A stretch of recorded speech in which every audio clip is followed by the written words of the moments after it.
বাড়িতে খুব সহজেই কিন্তু ঘরোয়া পদ্ধতিতে বাসন্তী পোলাও আর চিকেন কষা বানিয়ে নেওয়া যায়। চলুন দেখে নিই সেটা আমরা কিভাবে বানাবো।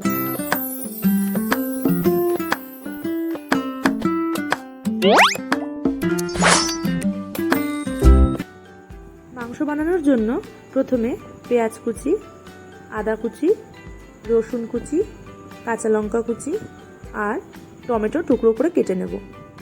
আলুগুলোকে টুকরো করে কেটে কড়াইতে সর্ষের তেল দিয়ে আলুগুলোকে ভালো করে ভেজে নেব। মনে রাখতে হবে এখানে কিন্তু আলুর মধ্যে নুন আর হলুদ দিয়ে ভালো করে ভাজা ভাজা করে আলুগুলো তুলে রাখতে হবে। এরপর ওই একই তেলে আমি দিয়ে দেবো সাদা জিরে, শুকনো লঙ্কা, তেজপাতা, এলাচ আর লবঙ্গ। কেটে রাখা পেঁয়াজ ও লঙ্কাগুলো এর মধ্যে দিয়ে দেবো। পেঁয়াজটাকে লাল লাল করে ভেজে নেব। পেঁয়াজ আমার লাল লাল করে ভাজা হয়ে গেছে। এরপর একে একে দিয়ে দেব আদা কুচি, রসুন কুচি, হলুদ গুঁড়ো, লবণ, জিরে গুঁড়ো, ধনে গুঁড়ো এবং শুকনো লঙ্কা। মশলাটাকে ভালো করে কষাবো এবং দিয়ে দেবো টমেটো কুচি। টমেটোও সেদ্ধ হয়ে গেছে, মাংসগুলো এর মধ্যে অ্যাড করে দেবো। এবার মাংসগুলোকে কষাতে থাকবো। মাংস কষে গেলে এর মধ্যে অ্যাড করব ভেজে রাখা আলুগুলো। মাংস কষে গেছে, এর মধ্যে গরম জলটা দিয়ে দেবো এবং শেষে ধনেপাতা দিয়ে মাংসটাকে নামিয়ে নেব। এরপর পালা বাসন্তী পোলাও বানিয়ে নেওয়ার। একটা গামলায় আমি পোলাওয়ের চালটা নিয়ে ভালো করে চালটা ধুয়ে নেব। চালটা কিন্তু আমি একবারই ধোবো, বেশি ধোয়ার কোনো দরকার নেই। চাল ধোয়া হয়ে গেলে এবার আমি টেবিলের ওপর একটা পেপার পেতে ভালো করে চালটা শুকিয়ে নেব। মনে রাখতে হবে যাতে ভালো করে জলটা ঝরে যায়। ততক্ষণে আমি একটা বাটিতে কিশমিশ আর কাজু ধুয়ে রেখে দেব।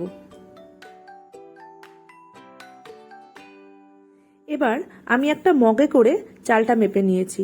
আপনারা বাটি হোক, গ্লাস হোক, যাতে ইচ্ছে মেপে নিতে পারেন। মেপে দেখলাম এখানে 3 মগ মতো চাল আছে।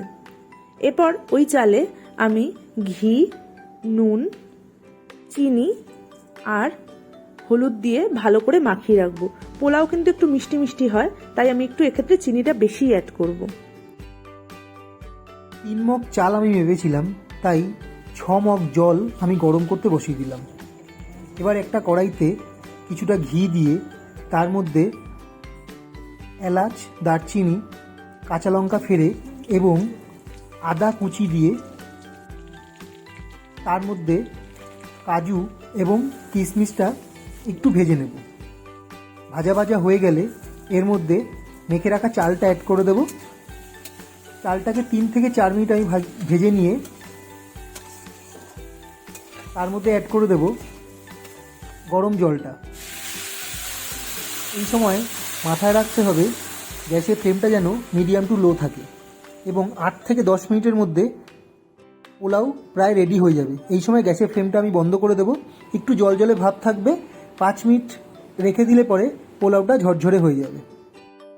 এভাবে একবার বাড়িতে বানিয়ে দেখতে পারেন, খুব টেস্টি হয়। কেমন লাগলো জানাতে ভুলবেন না কিন্তু। আপনাদের কমেন্টের অপেক্ষায় রইলাম। সকলে সুস্থ থাকবেন, ভালো থাকবেন আর আমাদের চ্যানেলটিকে সাবস্ক্রাইব করে আমাদের পাশে থাকবেন।